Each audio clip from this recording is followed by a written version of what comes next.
With GEOSIG, as a European association, we are very proud to be the coordinator of this important project EO4GEO, which groups 26 partners and about 30 associated partners from 16 European countries, and has a major strategic goal to fill the gap between skills and training supplied by universities and training institutions in general, and those actually required by the labor market in the space and geospatial field.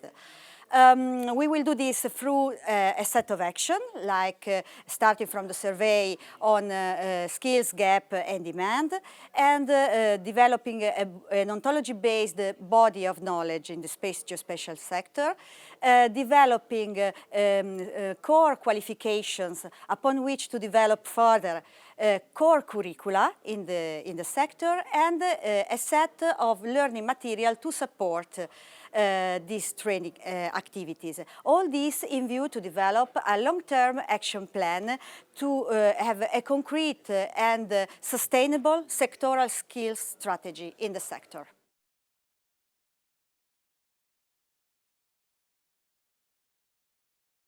So I'm working for the University of Leuven in Belgium. We are involved in this project, EO4GEO, as scientific and technical coordinator. And of course we aim to have some specific outcomes that might have an impact and hopefully has an impact on the market, the geospatial and the space market. So in the short term impact is that we will have probably a rich portfolio of training material for the sector. We can extend that, but also that in the long term we have a mechanism that we can develop more in this portfolio, that we can have a real ecosystem supporting these procedures and processes, design new curricula, new material, and then that has an impact in turn on the job market, so that students from university, but also people that follow vocational training, through their training can really contribute to the uptake of Copernicus services and data. That's mainly the long term, so that the whole program has more effect on and support many application domains. Hi, I'm Rahul Bansal. I work with EIT Climate Kick. We are the world's largest public-private partnership on climate innovation. EO4GEO is a critical project for Climate Kick and for the climate change effort. Our role is to work on the long-term sustainability of the project. EO4GEO is looking at skills in the Earth observation sector, and we work closer to the market, bringing that expertise, that experience, that knowledge from the market into the project.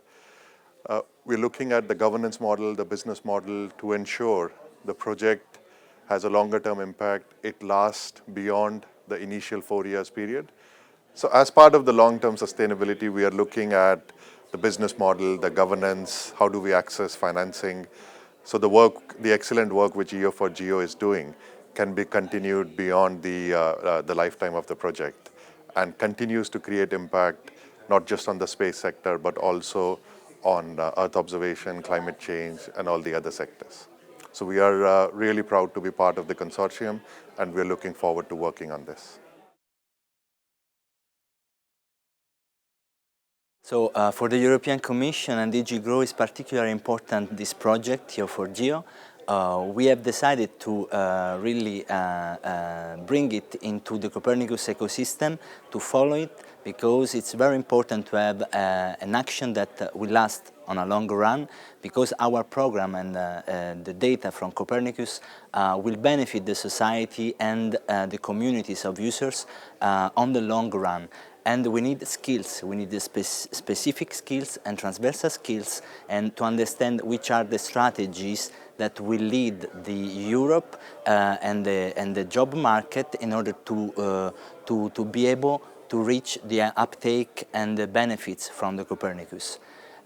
We are trying also to understand how to close the triangle between knowledge, innovation and research, and it's key to have recommendations on both national, regional level in order to disseminate to universities and schools the tools that are needed in order to achieve education and knowledge transfer and enhance those skills that are fundamental to reach, let's say, the Copernicus ecosystem users of the future.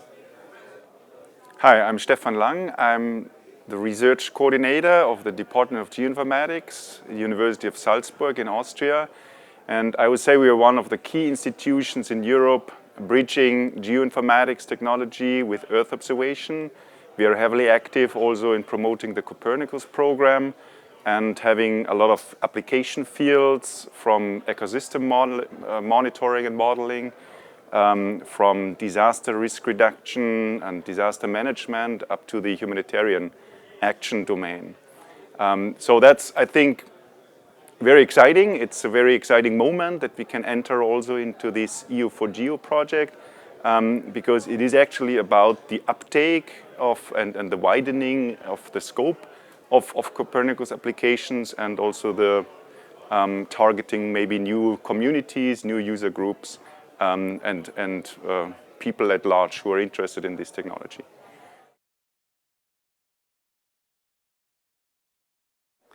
University of Basilicata is since long time working on the use of space technology to monitor the environment, and particularly for the study of natural disaster and related issues.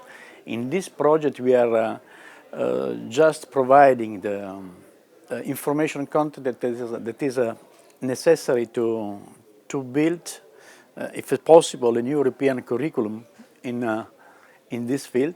It's a curriculum which is still lacking, which starts from the basic knowledge of geoinformatics and GIS system, but come up to the definition of new satellite mission, new possibility of developing new application, and to support the downstream sector, which is the one that is expected to give the major opportunity of job and economic development for Europe.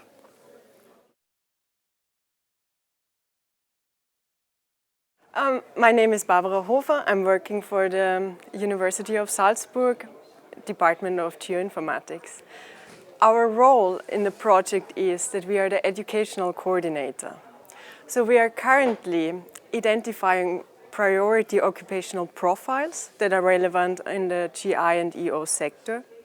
And we are then going to develop curricula that will produce the workforce to address these priority profiles. And in the project, we will also prepare training materials to test the curricula that we developed. So we as Spatial Services, we are a spin-off company. That means we're linking research and market. Yeah? And our role in the project is exactly that. Yeah? In the end, I mean, all this which had been developed as curricula and ideas about skills development, to link that with real cases. Yeah? And this is our work package 5, where we do this in 3 scenarios. Now, being a spin-off is actually linking the invention, yeah, which comes out of research, to the uptake on the market. And by that, creating innovation, yeah? Because if you do that, you can actually then see really innovation being made.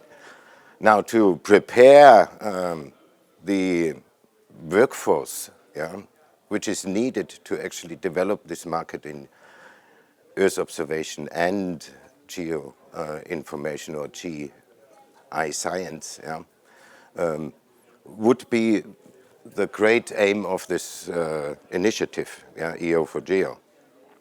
I'm working at the ESCO team developing the ESCO classification. ESCO is the European classification of occupation, skills, competencies and qualifications. It was released last summer in July 2017. and it provides 3,000 occupations, 14,000 skills, and an increasing number of qualifications. The main aim of ESCO is to connect people and jobs, but also to connect the labor market with education. This is why we are very happy to see that the EO4GEO project is using ESCO to develop its different activities, and also by developing a body of knowledge, by developing training curricula, and so on, and by defining different occupational profiles. The results of this project can also fit into the ESCO continuous improvement process. I represent the University Jaume I, a public university in Spain. We are partners for the EO4GEO project, and we have two roles in the project. First role is as thematic experts and providers of training related to Earth observation and geographic information. We are computer scientists, so we are specialized in geographic information systems. Also, within the project, we are supporting IT for the project, and we are developers of the tools and the platform that are going to host and provide the resources and the materials for the project. Thank you for the opportunity of this interview. ERSC represents the Earth observation industry. It's the European Association of Remote Sensing Companies. So we foster the market development of this industry, and we try to make the awareness of what the sector is capable to do and describe the services through the different communities. So why we are involved in EO4GEO is really to bridge the links with the industry and the companies, the emerging sector, which is nowadays in the Earth observation domain. So our task, we are leading the sector skills strategy, and we try to provide in all the whole task itself. We try to foster this knowledge of the skills, the demands, the gaps, the mismatches. So the ERSC activity will be really to summarize all this information, make recommendations that will be defined and scaling up into the Commission by the different member states. This is the aim, but we see how the strategy will be defined. At least we need to develop these steps. And the importance for us to be here, or why is for us is very challenging, is to provide these inputs. So we know that the sector is moving very fast. We know that there are so many technologies that are today new in the market that were not in the previous year, new constellations, new missions, and we need to supervise all these trends, these technology trends, but also societal changes. So for us, having professionals capable to assimilate all these new challenges is very important, because that will mean that they will better understand the final users or the user uptake, which at the end is something that we believe and is very important for the sector, because we think this is one of the major lacks that the sector is facing. So as Nereus, we are responsible for the communication and dissemination part. And when we think of dissemination in this project, it's not only in terms of promoting the results and sharing the results, but it's really strategic to building an EO4GEO sector skills alliance and a community of interest around the results of the projects in order to move forward after the duration of the project. The importance for us as Nereus, so from a regional perspective, is that there is an increasingly availability of data which is not necessarily transformed into information that supports public policies and public priorities. And in this sense, it is important for us that the public role, the public user, is recognized. And so we are also developing a series of high-level capacity buildings events. There will be 5 during the duration of the projects on specific thematic areas.